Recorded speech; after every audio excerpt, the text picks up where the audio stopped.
Hello, and welcome back to my channel. If this is your first time here, I want to tell you welcome and thank you for stopping by. I want to take this opportunity to thank my subscribers. I think as I speak, we're sitting at 66, so thank you from the bottom of my heart. I would like to reach my immediate goal of 100, so if you like this video and the message behind it, please consider subscribing. I started this journey on YouTube about 7 weeks ago. This channel is solely based on exposing the hypocrisy that spews from the left and from the mainstream media. If you're looking for me to disrespect and name call the left, then this channel may not be for you. That's what the left does. I will not stoop down to that level of hate. I will call them out in a respectful manner with a touch of harshness behind it.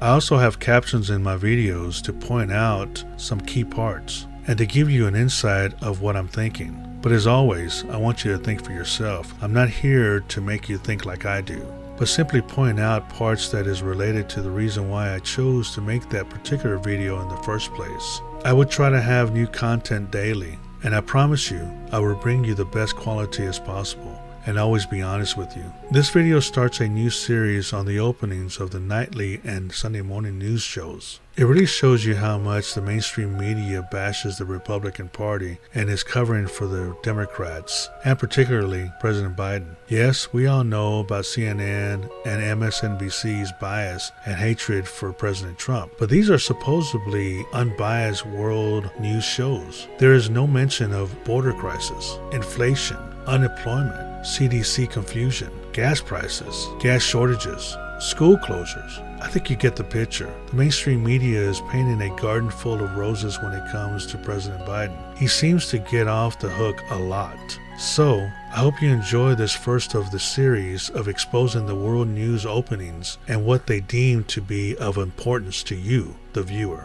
Thank you for watching.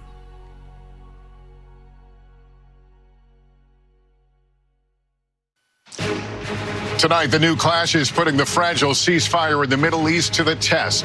New fighting breaking out at a holy site after the ceasefire between Israel and Hamas went into effect. But also scenes of celebration, thousands in the streets. Our Richard Engel inside Gaza. Here in the U.S., the brawl in Times Square, the hate crime arrest for the beating of a Jewish man. Disturbing new body cam from that deadly arrest of Ronald Green. Green appearing to struggle to breathe on the ground, his hands cuffed behind his back, and what the newly revealed autopsy found. New COVID cases in the U.S. falling to the lowest level in nearly a year. Also, the growing number of states banning mask mandates and rising concerns about mask guidelines for the office. Prince Harry opening up about his struggles with drugs and alcohol after the death of his mother, Princess Diana. Our journey across America to Los Angeles, the homeless crisis here, and my conversation with the mayor. Is the city doing enough?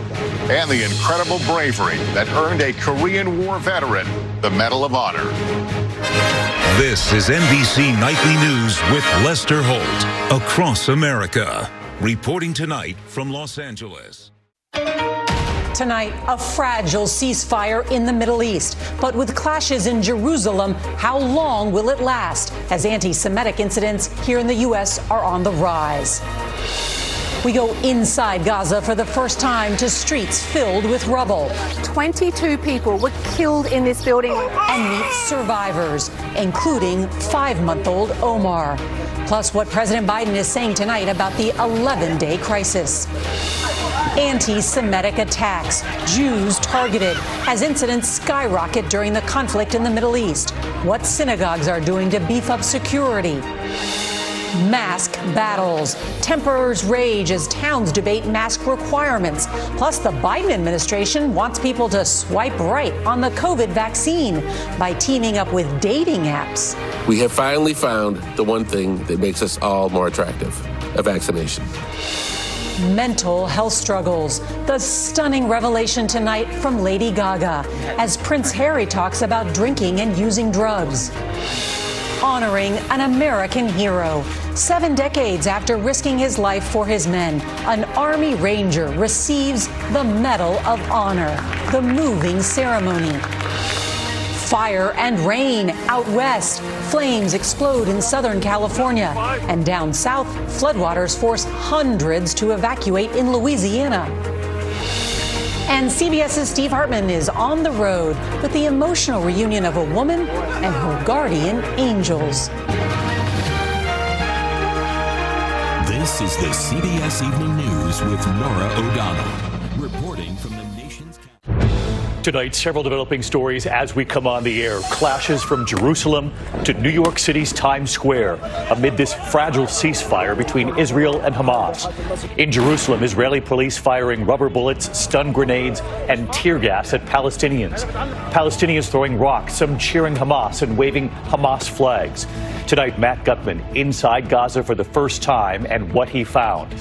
And here in New York, the violent clash between pro-Israeli and pro-Palestinian demonstrators. The arrest tonight, a Jewish man attacked in the street. Police now investigating it as a possible hate crime. Tonight, ABC News obtaining more video from that deadly police arrest of Ronald Green.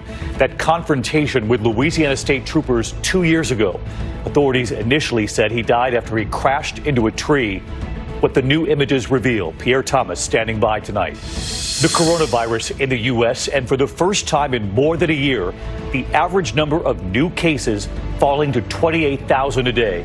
And the American city with the highest vaccination rate tonight revealing no cases of coronavirus at their main hospital. The horrific tragedy on a California freeway, a 6-year-old child in the back seat is shot and killed in an apparent case of road rage. What we're learning. The Amazon construction site shut down in the Northeast amid disturbing discoveries. A 7th noose reportedly found. And tonight, the $100,000 reward. The official hurricane season just days away, but tonight we're already tracking 2 systems that could become the first named storms this year. One in the Atlantic, the other possibly threatening the Gulf Coast. Rob Marciano tracking them both. Also tonight, the Medal of Honor for a Korean War hero. And news coming in tonight of 2 passenger planes in the U.S. clipping one another, passengers on board. From ABC News World Headquarters in New York, this is World News Tonight with David Muir.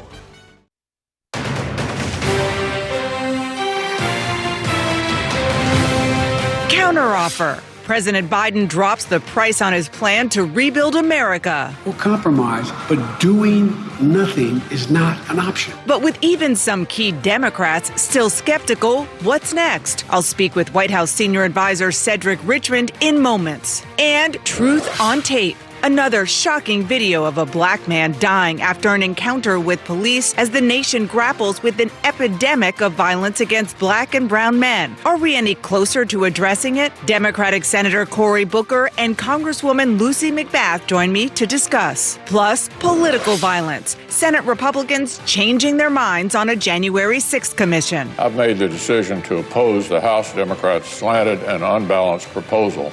Why? I'll speak with Republican Congressman Peter Meijer and former Republican Senator Scott Brown ahead.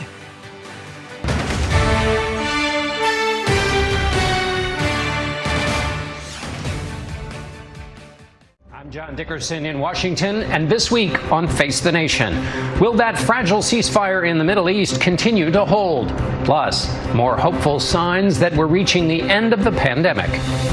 Following 11 days of fighting that left hundreds dead, the militant group Hamas and the Israeli military have held their fire now for more than 48 hours. The U.S. and regional leaders negotiated a halt to the violence late last week, but there is little hope for a change in the conditions that led to this round of confrontation. Let's get something straight here. Until the region says unequivocally they acknowledge the right of Israel to exist as an independent Jewish state, there will be no peace.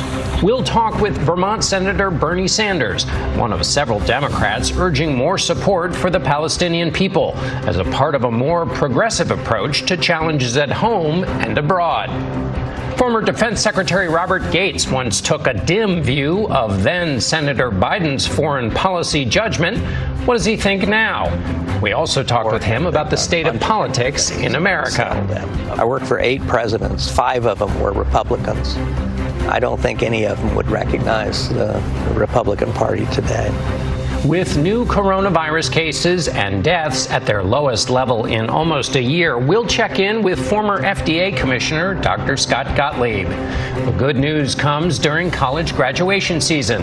We'll talk about what students faced and what they learned with the president of William & Mary, Catherine Rowe. Plus, plans to launch a commission to investigate the January 6th insurrection appear stalled. Army Lieutenant General Russell Honore is here to talk about his review of the security failures that enabled the deadly assault. It's all ahead on Face the Nation. This Week with George Stephanopoulos starts right now. Ceasefire. Israel and Hamas reach a fragile truce after 11 days of deadly violence. But new clashes in Jerusalem underscore the challenges ahead. I believe the Palestinians and Israelis equally deserve to live safely and securely. As President Biden faces his first major foreign policy test, Secretary of State Antony Blinken is our headliner. And the bill is passed. Dozens of House Republicans vote for a commission to investigate the Capitol siege, but GOP leaders vow to block it in the Senate. It's not at all clear what new facts yet another commission could actually lay on top of existing efforts. They are caving to Donald Trump and proving that the Republican Party is still drunk off the big lie. Is bipartisan legislating on life support in Washington? We asked Senator Susan Collins and our Powerhouse Roundtable. Plus, the stuff of sci-fi, soon the subject of a blockbuster official report. Will it reveal that UFOs are real? The Pentagon official who studied it the most joins us live this morning. And policing in America 1 year after the murder of George Floyd. Martha Raddatz reports. From ABC News, it's This Week, here now.